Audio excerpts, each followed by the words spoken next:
কি দিয়ে বুঝ দিবা? যাদের বাল্যকালে বাবা মা মারা যায় ওর মতো দুঃখিনী আর দুঃখ মেয়ে কেউ নাই। আজকে তার বাবার রুহের মাগফিরাতের জন্য ওয়াজের আয়োজন। আজকে টাকা পয়সার অভাব নাই, বাড়িটা কত সুন্দর করছে বাবা গো। আজকে লিটনের সবই আছে, বাবা দুঃখ মেয়ে পাইছে নাই। মন্দ হোক ভালো হোক বাবা আমার বাবা, পৃথিবীতে বাবার মতো আর আছে কেউ? এ আমার টাঙ্গাইলের বাইরা রে, চোখের পানিতে আমার মাওলারে খুশি করবা। এই যে গত মাসটা চলে গেছে মেরাজের মাস, এখন হলো শাবানের মাস।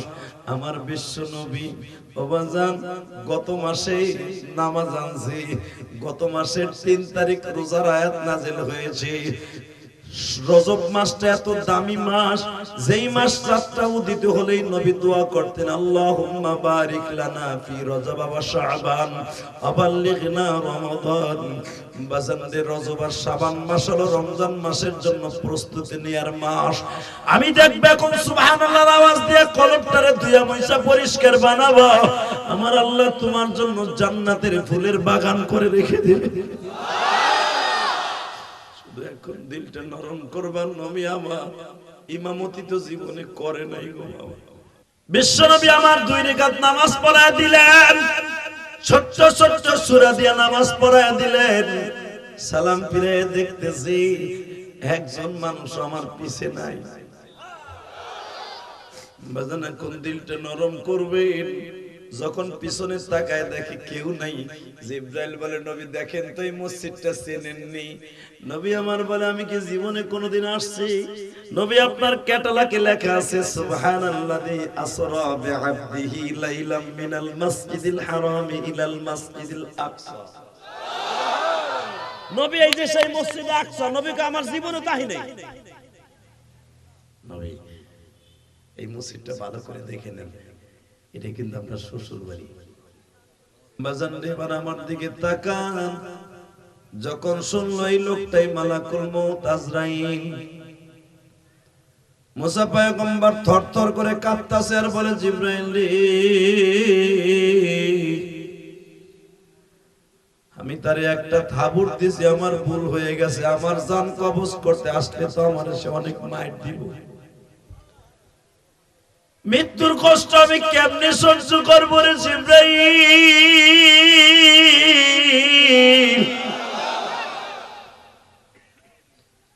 তুমি একটু আজরাইলকে বুঝাইয়া কইও, সে যেন আমারে প্রতিশোধ না নেয়। জিবরাইল বলে, যা হবার হয়ে গেছে, কিন্তু শর্ত একটা, একটা কথা সত্য কথা বলেন, আপনি কত হাজার বছর বাইচা থাকতে চান? সঙ্গে সঙ্গে বলতেছে, আমি কত হাজার বছর বাইচা থাকবো, আমি বাঁচলে কতদিন বাঁচতে পারবো? বলে, আপনার মাথার উপরে যতগুলা পশম আছে, এই পশম পরিমাণ আমি হাত দিব, যতগুলা পশম আপনার মাথার মধ্যে পড়বে তত বছর আপনি বেঁচে থাকবেন। জিবরাইলের কথা শুনে মুসা পয়গম্বর বলে, এরপরে কি আমার মৃত্যু হবে না? কয়, হ্যাঁ, যদি মৃত্যু হয় গো, আমি একটা সেকেন্ড আর বাঁচতে চাই না, আল্লাহর ডাকে চলে যাইতে চাই। যখন বলছে আমার চলে যাইতে চাই, আল্লাহু আকবার বলো। দার দার করে মুসা পয়গম্বর কাঁদে আর বলে, আজরাইল রে, আমি তোমারে চিনতে পারি নাই, তুমি আমারে মাফ করে দিও। আজরাইল প্রতি উত্তরে বলতেছে, মুসা নবী, দুনিয়ায় যদিও দেখতেছেন আমার নামাজটাই মালাকুল মউত, আমি বেঈমানের সামনে যখন জানটা কবজ করতে যাই, আমার মাথা থাকে আসমানে, জমিনে থাকে পা, আমার এক একটা দাঁত থাকে উহুদ পাহাড়ের মতো।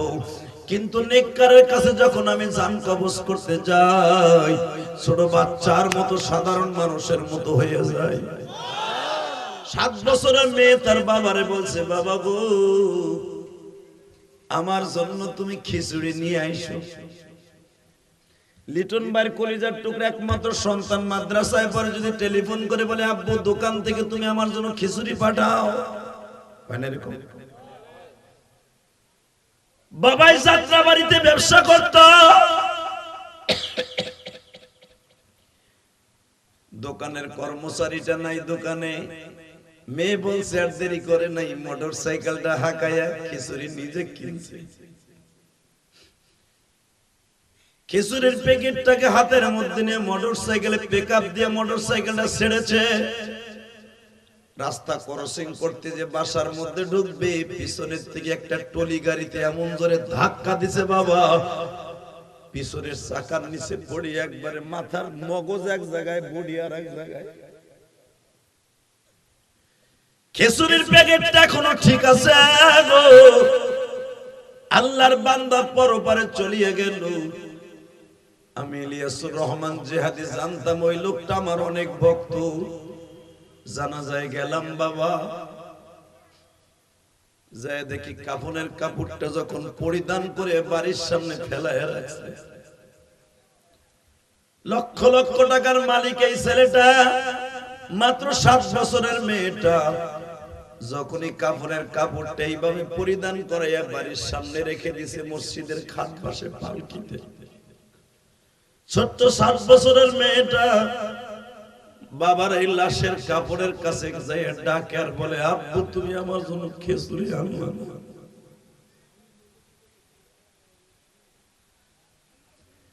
আমার চোখে এখনো পর্যন্ত এই দৃশ্য ভাসে গো।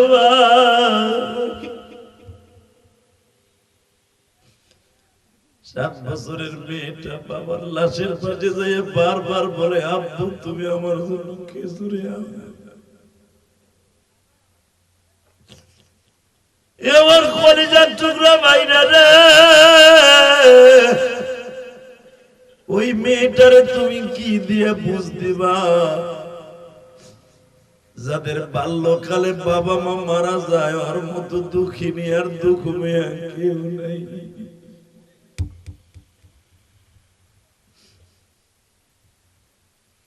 এই যে মাহফিলে তোমাদের যারা আয়োজন করছে লিটন ভাই, আমি শুনলাম তার জন্ম দুঃখিনী বাবা নাই, মা আছে। আজকে তার বাবার রুহের মাগফিরাতের জন্য ওয়াজের আয়োজন। আজকে টাকা পয়সার অভাব নাই, বাড়িটা কত সুন্দর করছে বাবা গো। আজকে লিটনের সবই আছে, বাবা দুঃখ মিয়া পাইছে নাই। মন্দ হোক ভালো হোক বাবা আমার বাবা, পৃথিবীতে বাবার মতো আর আছে কেউ।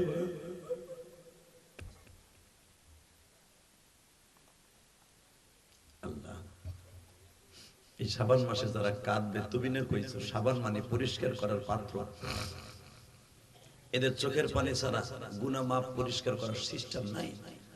আল্লাহ যারা গুনাহ মাপের আশা নিয়ে এখন কাঁদবে, এদের বাবা মায়ের কবরটা জান্নাতের টুকরা বানায় দেবে। জোরে কোন আমিন, আরো জোরে কোন আমিন। বাবা, অনেক মানুষ মাহফিলে বসে মনে মনে ভাবে কালেকশন আছে, কালেকশনের আগে উঠে যায়। আপনাকে কোনো কালেকশনও নাই, সারেনা পয়সা দিতেও হবে না। পরান ভরে খালি আজকে ওয়াজ শুনবেন ইনশাআল্লাহ। বলেন আল্লাহু আকবার, জোরে বলতে পারেন।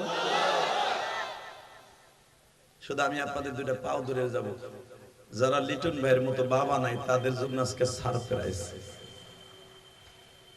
এই যে আজকে মাহফিলের সভাপতি, আর বাবা একজন মুক্তিযোদ্ধা, মুক্তিযুদ্ধের সন্তান আলেম, ওর বাবা নাই। তুমি আলেম হওয়ার, হাজি হওয়ার, গাজী হওয়ার, জাহেল হও, পৃথিবীতে বাবার মতো তোমার বাবা আছে? কে জানে বললো আব্বা নাই। এই তো আমি শুধু বলতে চাই, এই পৃথিবীতে যাদের বাবা নাই ও বুঝবে বাবা কি জিনিস। কথা ঠিক না বেঠিক? আপনাকে টাঙ্গাইলে আমার একজন আল্লাহর বান্দি, কেমনে নাম্বার পাইছে আমি জানি না, আমার সে কালকার থেকে আমারে বারবার ফোন দিতে সাহস পায় না। আমার পিএস এর কাছে মেসেজ দিচ্ছে, হুজুর একটু বলবেন, আমারও বাবা নাই, আমার মা ব্রেন স্ট্রোক করে ঘরে পড়ে রয়েছে। আমি যখন এখান দিয়ে আসতেছি, ওই যে সামনে ছেলেটা বসা, ও আমার হাত ধরে বারবার কান্না মাখা সুর দিয়ে বলে, হুজুর আমারও মা নাই,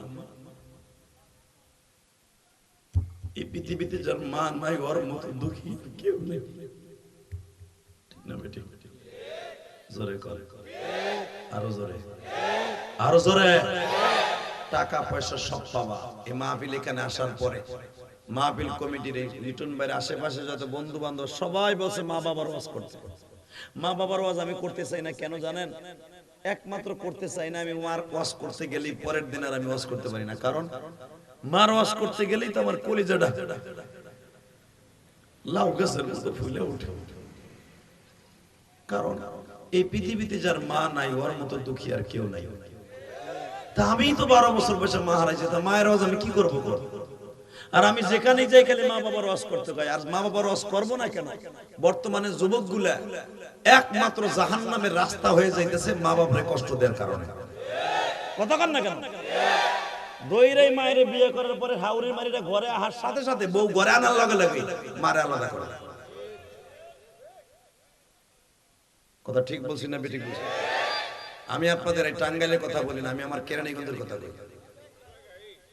এই মুসলমানের পোলা, এই কোরআন হাতে নিয়ে বলে গেলাম, তুমি রোজা বলো, নামাজ বলো, হজ বলো, যাকাত বলো, যাই কিছু বলো, মা বাপ যদি তোমার দোয়া না করে, কসম আল্লাহ, তারা যদি তোমার মাফ না করে, তোমার কোনো আমল আসমানে যাবে না। কথা বল না কেন? আজকে অধিকাংশ যুবক পরীক্ষা ফেল করে। এই ফেলের পিছনে দেখবি একমাত্র মায়ের বরদোয়া। যেই সন্তানের ব্রেন কম, 100% ভাবে সে মায়ের খেদমত করতে, এই ছেলেটা কোনোদিন ফেল করে না। যে ফেল না করে, ও দুনিয়াও ফেল করবে না, আখিরাতও ফেল করবে না। ইনশাআল্লাহ বলেন, আল্লাহু আকবার জোরে বলেন তো। কষ্ট হবে, হ্যাঁ? তাহলে এই পবিত্র মাসে, শাবান মাসে, আমি চাই আমরা সবাই শাবান মাসে কলবটারে ধুইয়া মুইসা পরিষ্কার করিয়া রমজানের জন্য প্রস্তুতি নেবেন। রাজি আছেন না নাই? আল্লাহ কবুল করেন, জোরে বলেন আমিন। শুধু আমার সাথে একটা কথার উত্তর দিবেন, এই পৃথিবীতে থাকতে পারবো না, থাকার সিস্টেম নাই। পারবো? পারবো? পারবেন আপনি থাকতে? আরে আমার নবী যে থাকার, সেই তো থাকতে পারে না। কথা কন না কেন? আপনাদের জানা আছে মুসা আলাইহিস সালাতু ওয়াস সালাম, তার ওনার ইন্তেকালের আগে আজরাইল এসে তার সালাম দিয়ে, আসসালামু আলাইকা ইয়া মুসা কালিমুল্লাহ। তো প্রথম মুসা আলাইহিস সালাম যখন আজরাইল তার কাছে আসে, প্রথম সালাম দেয় নাই। প্রথম সালাম না দিয়া দাম করে এসে কইতেছে, হে মুসা ভালো আছেন? কে আলাইকা ইয়া মুসা, ওয়ালাইকুম আসসালাম। সালাম দেয় নাই মুসা আলাইহিস সালাম। আনতাজিকা, নবীদের কাজ তো খালি ওয়ালাইকুম আসসালাম বলা। কথা ঠিক না বেঠিক? যখন বলছে ওয়ালাইকুম আসসালাম, আজরাইল বলতেছে আমি তো আপনার সালাম দেই নাই, তবে একটা কথা কই, কি আপনার মরার টাইম হয়েছে, হইয়া পড়ে। মুসা আলাইহিস সালামকে আমার মরার টাইম হয়ে গেছে গা? কয় হ। কয় এদিকে আইন। কাছের দায়িত্ব নিয়ে এমন থাবুর দিছে, চোখ খুলে ঝুলে গেছে। সুবহানাল্লাহ বাইতে যে কই সুবহানাল্লাহ। সুবহানাল্লাহ যে যত জোরে কবেন একটা লাভ হইব। জান্নাতের ভিতরে আপনার নাম, আপনার বাবার নাম সহ একটা সুবহানাল্লাহ গাছ আল্লাহ নিজে লাগাই দিবেন। সুবহানাল্লাহ।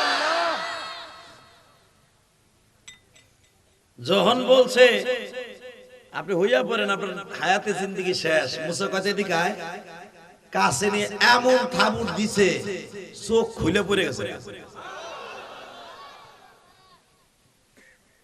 মুসা পয়গম্বর ডাক দিয়ে কয়, কেমন লাগে? চোখটারে যাইতে ধরে আল্লাহর কাছে গেছে, আল্লাহ আমি জীবনভর মানুষের থাবড়ায় জান আনি, আর হে আমারই জান বাইর করে দিচ্ছে। এটা আমার বাপের বানানোর কথা না, ডাইরেক্ট হাদিসের কথা। মারহাবা। আজরাইল আলো মানুষের সাইজ করে কেলায়, ঠিক না বেটি? এই আজরাইলই কেলায় দিছে। সে হে কয় নাম্বার আজরাইল? এখন আল্লাহ কইবো আজরাইলের তাড়াতাড়ি আই বিশেষজ্ঞ, অর্থাৎ চক্ষু হাসপাতালে ভর্তি হওয়ার চোখের ট্রিটমেন্ট করা লাগবে না? হ্যাঁ, কে হসপিটাল যাওয়া লাগবে না? আল্লাহ বলতেছে এদিকে আজরাইল আপনাকে একটা জাতা দিছে, জাতা দেয়া লাগে না আল্লাহ। আল্লাহ কইছে ভালো হয়ে যা, ভালো হয়ে গেছে। ভালো হইবার পরে বলে ঘটনা কি তোরে থাপড় দিছে কে? আমি যে কইছি আপনি হইয়া পড়েন, সময় শেষ। ইদা জা আজালহুম লা ইস্তাখিরুনা সাআতা ওয়া লা ইস্তাকদিমুন, এটা খালি কইছি। হায়াতে জিন্দেগি যখন শেষ, এক সেকেন্ড টাইম পাবেন না, হইয়া পড়ে। হে কোনো কথাবার্তা নাই, আমার পাশে বসায় থাপড় একটা মেরে দিছে। আল্লাহ বলে আজরাইল রে, ফ্যাক্টর ওখানে না, তুই সালাম দিছিলি। সালাম দেওয়ার টাইম কো, তার আগে তো চোখ বের করে দিছ। আমার টাইম পাবো কোন সময়? এই যে আমার চাইতে বড় ভাই, এটা তো আমি জানতাম না। আল্লাহ বলে তাই না, ঠিক আছে, তোর তুই কি করছ এটা রেজাল্ট এখনই বের হয়ে যাবে। আল্লাহু আকবার জোরে বলেন তো। তুই দূরে দাঁড়ায় থাকবি, জিবরাইল আগে যাবে। Order order order. আনা জিবরাইল, আসসালামু আলাইকা ইয়া মূসা কালিমুল্লাহ। ওয়া আলাইকুম আসসালাম। একটু আগে একজন আইছিল আপনার কাছে, চোখ বাইর করে দিয়েছে। কাউ ফেরাউনের বংশের লোক দিছে, ওরে থাপড় দিয়ে চোখ বাইর করে। জিবরাইল চোখটা এইভাবে তাকায় বলে, মুসা ভাই রে, তার নাম শুনলে মানুষ এমনি ভয়তে কাঁপে। কয় তার নাম কি? কয় মালাকুল মউত। মুসা আলাইহিস সালাম থরথর করে কাঁপতাছে। কি বললা? সে আসলে আজরাইল, মালাকুল মউত। আজরাইল ওনার নাম না, ওনার নাম মালাকুল মউত। বাজান রে, এবার আমার দিকে তাকান। যখন শুনলো এই লোকটাই মালাকুল মউত আজরাইল, মুসা পয়গম্বর থরথর করে কাঁপতাছে আর বলে, জিবরাইল রে, আমি তারে একটা থাবুর দিছি, আমার ভুল হয়ে গেছে। আমার জান কবজ করতে আসলে তো আমার সে অনেক মাইর দিব। মৃত্যুর কষ্ট আমি কেমনে সহ্য করবো রে জিবরাইল?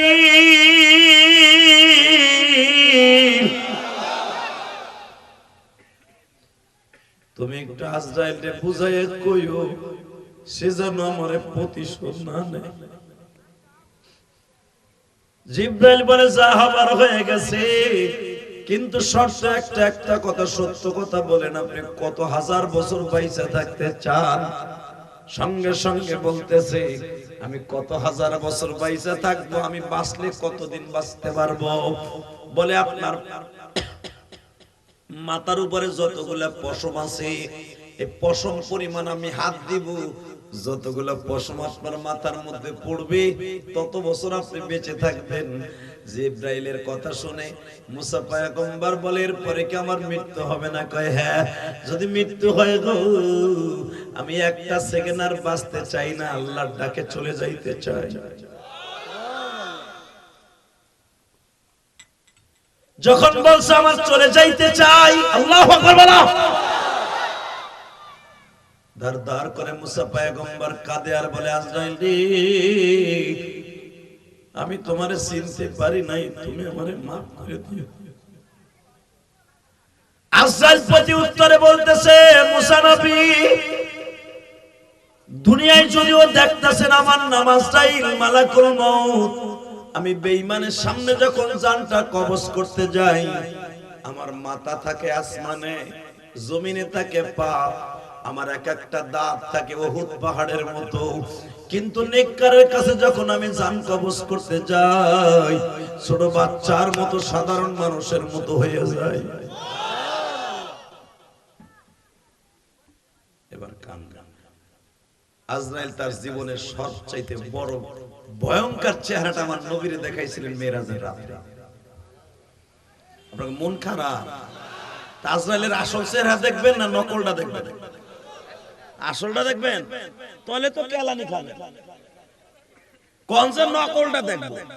ইনশাআল্লাহ বলেন, আল্লাহু আকবার বলেন। আমার নবীরে আসল চেহারা আজরাইল দেখাইছিল আমার নবীরে মেরাজের রাতে।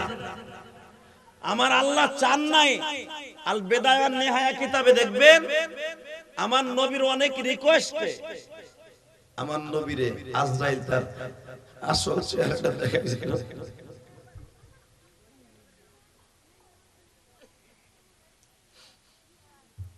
আজরাইল বসবাস করে চতুর্থ আসমানে। কোথায়? যেখানে সূর্যটা লটকানো। এই যে বাতি দেখছেন না, বাতি, এই বাতি যেখানে লটকানো, এই লটকানোর মতো সূর্যটা আল্লাহ লটকায় রাখছেন চতুর্থ আসমানে। আল্লাহু আকবার বলেন। চতুর্থ আসমানে সূর্যটা রাখছে। যদি প্রথম আসমানে সূর্য রাখতো, এই জমিনটা পুইরা তামা হয়ে যেত।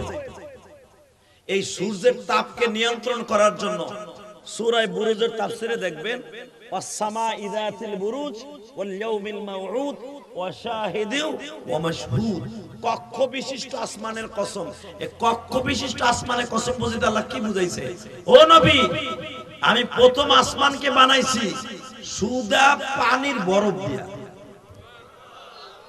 আল্লাহ সুবহানাহু ওয়া তাআলা রাস্তা কইছে গো বাড়ি ঘর তুমি চিনো, আর যাওয়ার আগে লুলা বানায় হেলাবা। আরো জোরে, আরো জোরে। আমি যদি মহিলা প্যান্ডেল যে কইতাম সুবহানাল্লাহ কোন, মহিলারা পর্দা উড়ে হেলাইতো। পুরুষগুলা বর্তমানে গেছে শরীফুল থেকে শরীফ হইয়া। আরে আল্লাহ রে, আমার শাশুড়ি শেখ হাসিনা এই জামানায় মনে কইতেছে সরকারের বদনাম যত কিছু আছে বাইর করে ছাড়বো। আরে যতই চেষ্টা করো, বাংলাদেশের মুসলমান তোদের এই থিওরি মাইনে নিব না। কথা কন না কেন? বেরাক ইউনিভার্সিটিতে এই যে শরীফুল থেকে শরীফা দেখছেন, চাচা বুঝেন এগুলা কিছু বুঝবেন না। গোড়ার ডিম কি বুঝবেন আপনি? আপনার সময় তো শেষ। আগে আসিল বেটা শরীফুল, বুঝেন নাই মনে হয়? নাম কি? এটা লেডিস না জন্ডিস? পুরুষ। শরীফুল কি মহিলার নাম? জোরে কর। মুখ ডাকছো কেন? কি হিজলা আছে? এই পোলাটাই কথা কয় রাস্তায়, পরে কান সাদরা দিলে দে। ওর কণ্ঠ আমি শুনছি রাস্তায় বসে।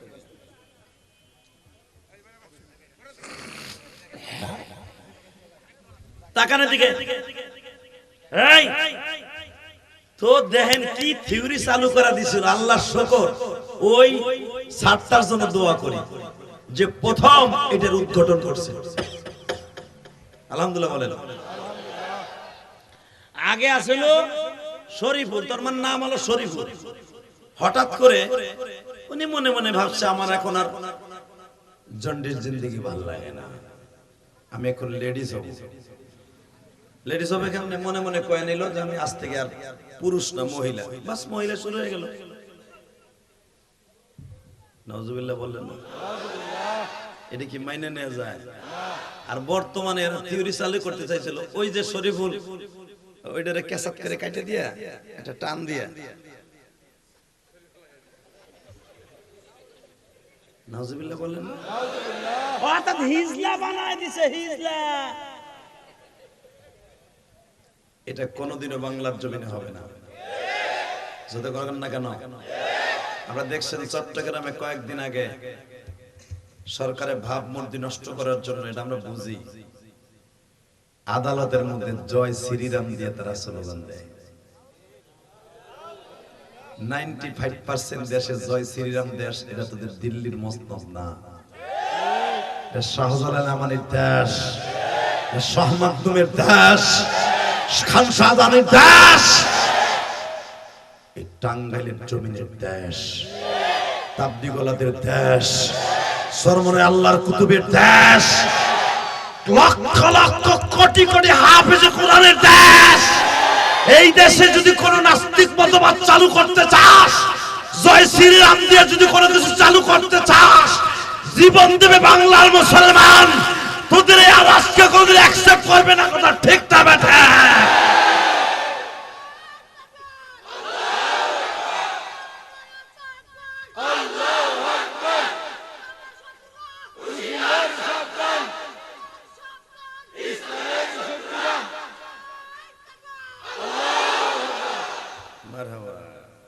তোর নাম কি রে?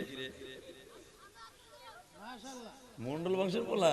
আচ্ছা, কালাপাকা চিকিল্লা পাচি। মারহাবা বলেন। বর্তমানে অনেক বেশি হবে না? আমি তুই কুলে বললাম মাফ করে দেন আমাকে, আমি তো আল্লাহ কবুল করেন, যেরকম আমিন। হ্যাঁ, এই কণ্ঠগুলাকে আল্লাহ জান্নাতের পানি দিয়ে কিনবেন। এই বয়সে তাকবীর দিল, আর তুই শরীফুল থেকে শরীফ হয়ে গেছিস, তোর তো কোন নাই, তোরটা তো কাইটে লাইছে, তুই তো শরীফ আজকে। এ শরীফুলের গোষ্ঠী দেখছেন, চিন্তা করে এই শরীফুল আর শরীফও কেন দিল? এই শরীফ কেন? শামসু শুনছু কোবা শামসু দিতে পারলো না? শামসু থেকে শামসুন না হারতাই দিত, শরীফুল থেকে শরীফা কেন দিছে? এটা বিশ্লেষণ করে দেখো, বাংলাদেশের অনেক উলামা একরাম বিশ্লেষণ করে দেখছে শরীফা কেন আনো, শরীফুল কেন আনো। এই দেখেন, আমার দিকে তাকান, কোরআন শরীফের উপরে লেখা আছে কোরআন শরীফ। আল্লাহ যারা আস্তে কথা কয় গো বুবা বানাই ফেলবা। শরীফুল আর শরীফুল কি শরীফা কেন আনলো? ষষ্ঠ মস্তিষ্কে চিন্তা করে দেখো, কে কুদ্দুস থেকে কুদ্দুসা বানাইতে পারলো না? শামসু থেকে কোবা শামসু বানাইতে পারলো, শামসুন নাহার বানাইতে পারলো না? এখানে কোরআন শরীফ, শরীফ থেকে শরীফা কেন এই শব্দটা ইউজ করছে? ওরা জানে শরীফ মানে সবচেয়ে পৃথিবীর দামি শব্দ। এই শব্দটা ইউজ করা হয়েছে পৃথিবীর শ্রেষ্ঠ শব্দ কোরআন শরীফ, হাদিস শরীফ, মক্কা শরীফ, মদিনা শরীফ, মাজার শরীফ, কবর শরীফ। কথা বলো না কেন?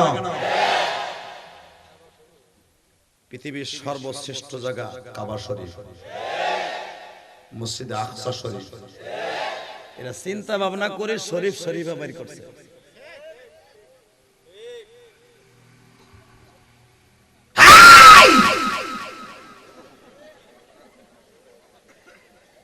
জীবন যা কার্থা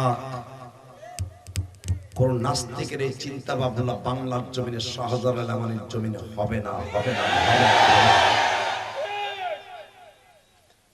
শব্দ আর পাস নাই, আমাকে পবিত্র জায়গায় আঘাত করছো শরীফা দিয়া না।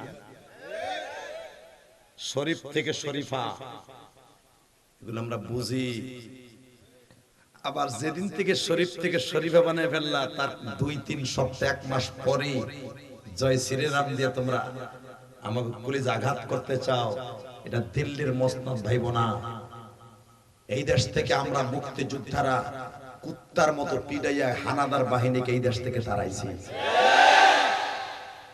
বাংলাদেশের মুসলমান জীবন দিতে পারে, কোন বেঈমানের কাছে ঈমান বিক্রি করতে পারে না। কথা বলেন, রাজি আছেন না নাই? রাজি আছেন না নাই?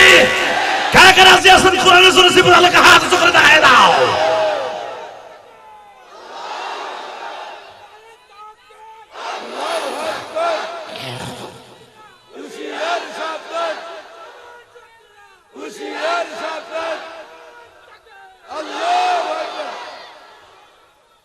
দাঁড়াই পরে তাকবীর দেন জানেন? এই মাঝখানে কি আছো? দাঁড়াও তো। মাঝখানে যে তাকবীর দিছো, দাঁড়াও, খাড়াও, মাথা টান করো মোরের মতো, দাঁড়াও। কি হলো? হিজল হয়ে গেছে, এখন শরীফ হয়ে গেছে, জোরে মারো।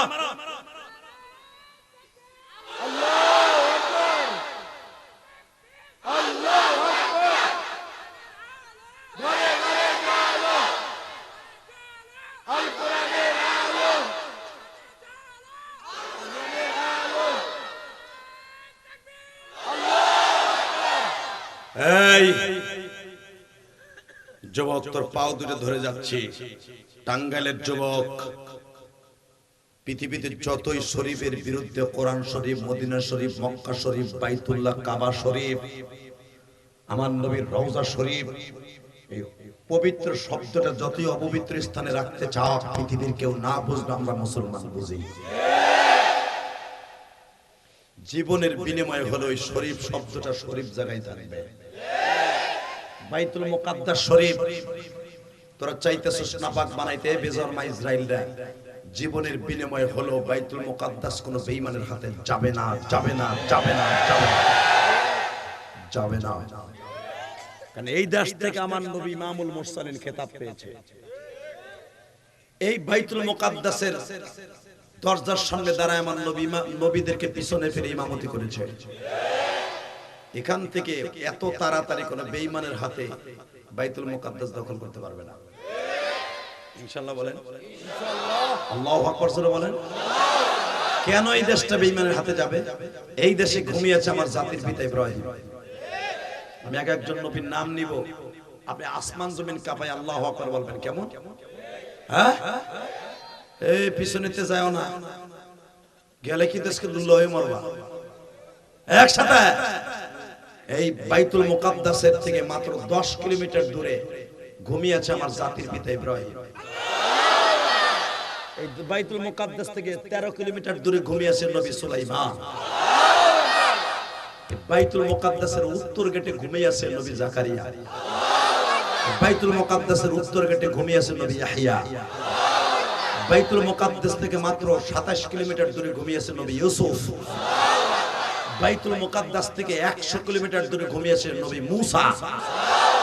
তার 13 কিলোমিটার দূরে ঘুমিয়েছে তার ভাই হারুন আলাইহিস সালাম। এই বাইতুল মুকাদ্দাস থেকে কয়েক কিলোমিটার দূরে ঘুমিয়েছে নবী ইউনূস। একবারে বাইতুল মুকাদ্দাসের সাথে লাগানো ঘুমিয়েছে যে বাইতুল মুকাদ্দাসের নির্মাতা, যিনি বাইতুল মুকাদ্দাস নির্মাণ করেছেন, নবী ইয়াকুব। তার বাবা ইসহাক।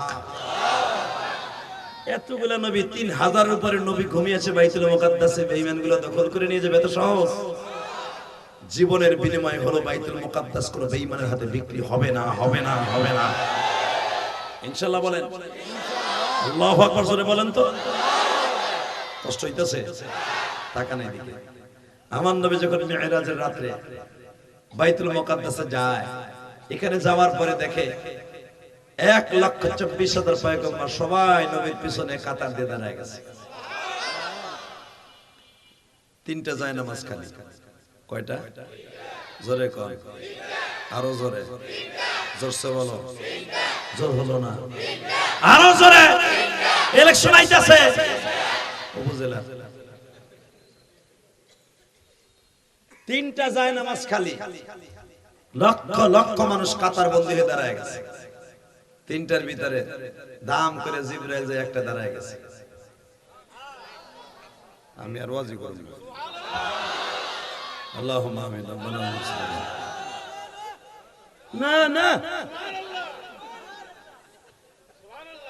এবার লাস্ট চান্স। 3টা জায়নামাজের ভিতরে একজন যে জিবরাইল খাড়ায় গেছে। ধাক্কা দিয়ে মিকাইল রে কয় তুই খাড়াই রেছিস, তুই খাড়া। কিন্তু সব কাতার ফিলাপ, একটা জায়নামাজ বাকি সামনে। আমার নবী এখানে যে জিবরাইলের পাশে ধাক্কা ধাক্কি করতেছে, আমারে জায়গা দাও। কয় এখানে আপনার জায়গা না, আপনার জায়গা ওইখানে। আজকে বাংলার জমিনে আমার সেই নবীরে গালি দেয় চরিত্রহীন কইয়া। জীবনের বিনিময় হলো নবীরে যারা গালি দিবি জাগায় যমুনা সেতুর ভিতরে, যমুনা সেতুর থেকে হাত পাও বাইন্ধে ছেড়ে দেন। কি রাজি আছেন না?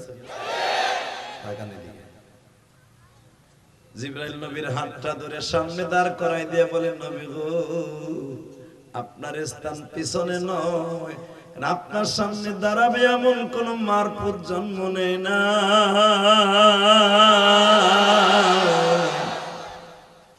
জানগো নবী যান, ইমামতি করে নে। এ আমার টাঙ্গাইলের বাইরা রে, চোখের পানিতে আমার মাওলারে খুশি করবা। এই যে গত মাসটা চলে গেছে মিরাজের মাস, এখন হলো শাবানের মাস। আমার বিশ্ব নবী ওবাজান গত মাসে নামাজ আনছি, গত মাসের 3 তারিখ রোজার আয়াত নাযিল হয়েছে।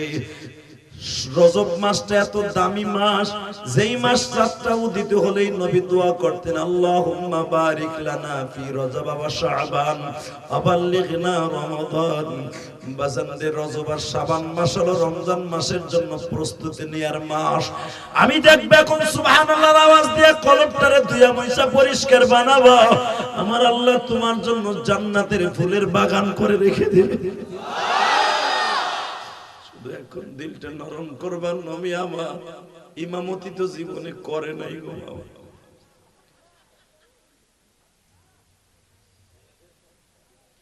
বিশ্বনবী আমার 2 রাকাত নামাজ পড়ায় দিলেন। ছোট্ট ছোট্ট সূরা দিয়ে নামাজ পড়ায় দিলেন। সালাম ফিরে দেখতেছি একজন মানুষ আমার পিছে নাই।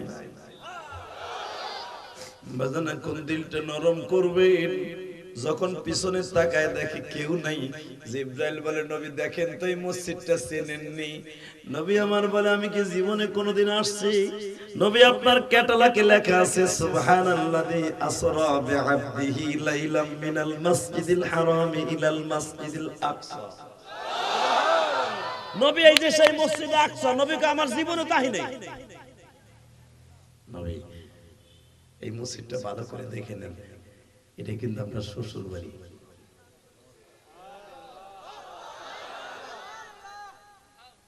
নবীকে আমার শ্বশুর বাড়ি মানে এই ঘরটার উত্তর পাশে একটা মহিলা শুয়ে আছে, নাম তার মারিয়াম। মারিয়ামের সাথে কিয়ামতের মাঠে আমার আল্লাহ নিজে খুতবা দিয়ে আপনার লাগে বিয়ে পড়াই দিবে। আল্লাহ সুবহানাল্লাহ তার আসতে কইছে এগো জান্নাতে জায়গা করে দিবা না। আমার নবী পট করে কয় তাহলে আমার যদি আল্লাহ বিয়ে দেয় তাহলে বিয়ের বরযাত্রী কার হইবে? কয় উম্মতে মুহাম্মাদি। কিয়ামতের মাঠে আমার নবীর সাথে 4টা মেয়ের বিবাহ হবে। কয়টা? জোরে কও। দাঁড়াই থাইকা বইয়া বইরা যেটা যায় লুঙ্গি টান দাও। এইদিকে তাকান, 4টা মেয়ের সাথে আমার নবীর বিয়ে হবে। 1 নম্বরে বিয়ে হবে আমার মা মারিয়ামের সাথে, 2 নম্বরে মা আসিয়ার সাথে। আল্লাহু আকবার, আল্লাহু আকবার। তাকান এদিকে, মা মারিয়ামের সাথে বিয়ে হবে। নবী এটা আপনার শ্বশুর বাড়ি। আপনার শ্বশুর পৃথিবীতে 4টা মানুষকে আল্লাহ দামি ঘোষণা দিয়েছে কোরআনে। ওই 4টা মানুষের আয়াত আমি কোরআন থেকে পড়তেছি। হ্যাঁ, আপনার জীবনে এত জোরে কোনদিন আল্লাহু আকবার বলেন না, আপনি খুশি করবেন তাদেরকে, তাদের গাড়িতে জান্নাতে যাবেন। রেডি? ইন্নাল্লাহু আসতাফা আদম ওয়া নূহা ওয়া আলা ইব্রাহিম ওয়া আলা ইমরান আলাল আলামিন।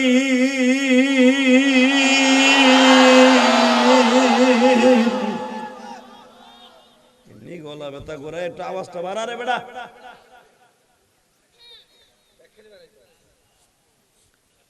এই তাকানে দিকে আল্লাহ পাক বলতেছেন কোরআনে, এটা আমার গোপালগঞ্জের কথা না। ইন্নাল্লাহ হাসতাফা আদম ওয়া নূহ ওয়া আলা ইব্রাহিম ওয়া আলা ইমরান আলাল আলামিন। পৃথিবীতে যত দামি মানুষ আছে তাদের মধ্যে আমার কাছে আদম নবীর ফ্যামিলি, নূহ নবীর ফ্যামিলি। নূহ নবীর 4টা সন্তানের মধ্যে সবাই না, তবে একটা সন্তানের কথা আল্লাহ এখানে বলছে কোরআনে। 3 নম্বরে হলো ইব্রাহিমের ফ্যামিলি, 4 নম্বরে হলো ইমরান আলাল আলামিন। উলামা একরাম বুঝবেন, সারা পৃথিবীর মধ্যে দামি ফ্যামিলির মধ্যে ইমরানের ফ্যামিলি। এই ইমরানই হলো বাইতুল মুকাদ্দাসের 55 বছর ইমাম ছিলেন। তারই ঔরসে জন্ম নিয়েছে পৃথিবীর শ্রেষ্ঠ নিসাইল আলামিন। সমস্ত মহিলাদের মধ্যে সবচেয়ে বড় পবিত্র একটা মহিলা নিসাইল আলামিন। সমস্ত পৃথিবীর মধ্যে দামি মহিলা, তার নাম মারিয়াম। এই দামি মহিলার সাথে আমার নবীর বিয়ে হবে। ওই বিয়ের বরযাত্রী আমরা হব। নবী আমার বাবা, আমার বাবার বিয়ের বরযাত্রী আপনি হইতে চান না? সবাই চান? সবাই যাবেন? বরযাত্রীর দাওয়াত পেলে সবাই যাবেন তো? সবাই থাকবেন তো ইনশাআল্লাহ? আল্লাহকে হাত তুলে দেখান তো কে কে থাকবেন না।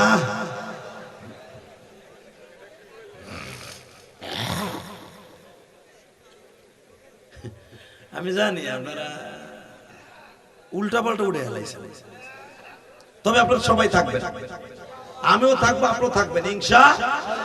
ইনশাআল্লাহ লিটন ভাইও থাকবেন। রাজি আছেন না? মারহাবা। যারা ওই বিয়ে বরযাত্রী হইতে চান 3টা শর্ত। কয়টা? 1 নম্বরে জানের চাইতে বেশি ভালোবাসতে হবে আল্লাহর এবং আল্লাহর রাসূলকে। বলে ইন কুনতুম তুহিব্বুনাল্লাহ ফাত্তাবিউনি ইউহিব্বুকুমুল্লাহ আমি বলি নাই, কোরআনে বলছে যেরকম মারহাবা। ঈমান ঠিক রাখে আল্লাহ এবং আল্লাহর রাসূলকে জীবনের চেয়ে বেশি ভালোবাসতে হবে। কয় নাম্বার? জোরে কোন? 2 নম্বরে 5 ওয়াক্ত নামাজ পড়িয়া জীবনকে সুন্দর করিয়া রোজা রাইখা যাকাত ঠিকমতো দিয়া বিবিরে পর্দায় রাইখা নিজের জীবনকে হালাল ভাবে পরিচালনা কইরা মৃত্যুবরণ করা। কয় নাম্বার গেল? 3 নম্বরে হলো পৃথিবীতে যদি কখনো ইসলামের বিরুদ্ধে শরীয়ত বিরোধী কোন নাস্তিক কথা বলে কোরআনের বিরুদ্ধে ওর বিরুদ্ধে ঈমান নিয়ে ঝাঁপায় পড়া।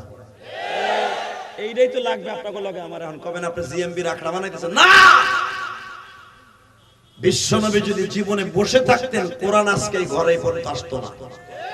কথা বলেন না কেন? অনেক মনে করে দাওয়াত ও তাবলীগের কাজ, দাওয়াত ও তাবলীগের কাজ ফ্যান ছাইরা দিয়া পাতলা খেতা গায়ে দিয়া মসজিদে ঘুমায় থেকে দাওয়াত দিলে হয়ে যায়। কথা কন না কেন? আমার নবী জীবন ও তরবারি হাতে নিয়ে উহুদের মাঠে দাঁত ভাঙতো না। বদরের প্রান্তরে আমার নবী জীবনও জীবন দিত না। কথা ঠিক না বেঠা? 70 জন সাহাবী উহুদের মাঠে জীবন দিত না। হুনাইনের মাঠে সাহাবীরা জীবন দিত না। উহুদের মাঠ থেকে ঘুরে আসার পর আমার নবী জীবনে গোশত সবাই খাইতে পারে না। যেই মানুষটার গায়ে জীবনে মশা মাছি মরে নাই, ওই মানুষটা গোশত সাবানি দিলে গালটা ধরে বইয়ে থাকতো।